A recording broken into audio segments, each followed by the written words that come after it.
Hey everyone, thank you for joining me for my Perfume and Pajamas series where I review a scent of the evening in sample form. I have a lot of samples to work my way through, and it's a great way to figure out whether you're really interested in a fragrance or not and avoid the hype. I'm not always good at that.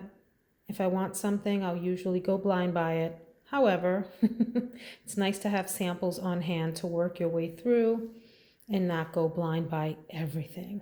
So, what I have for you tonight is Roses Vanille by Mancera. Roses Vanille.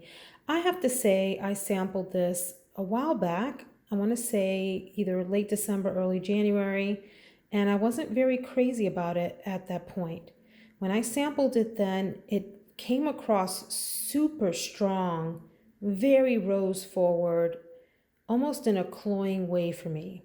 However, I tried it again tonight after hearing a lot of people talk about how much they love this.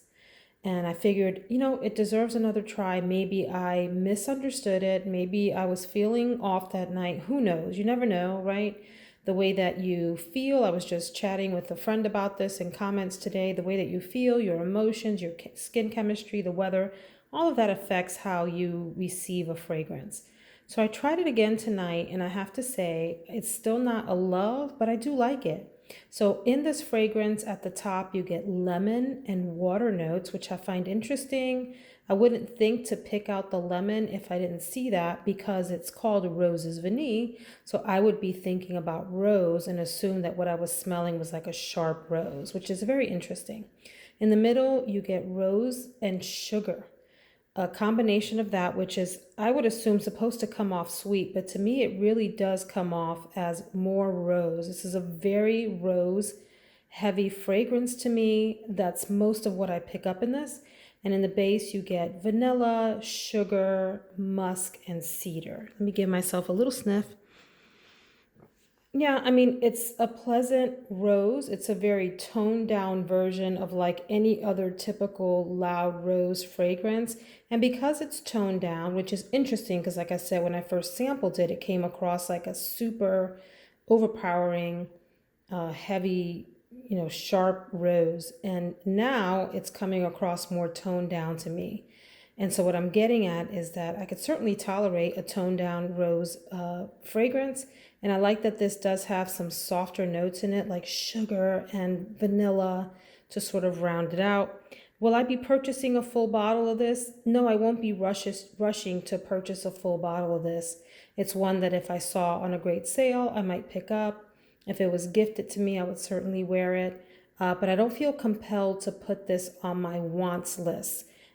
However, it is nice. So I just want to make sure I say that because I have talked about this fragrance before and said that it came across like a way too pungent for me when I sampled it, and I had a different experience this time around. So what's the lesson here? Make sure that you give fragrances a few tries to see how it really meshes with you, and if you just maybe had a weird or off experience the first time.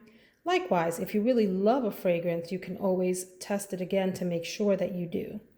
All that to say that the way that you experience a fragrance one day may not necessarily be the way that you experience it the next. So that's Mancera, Roses Vanille.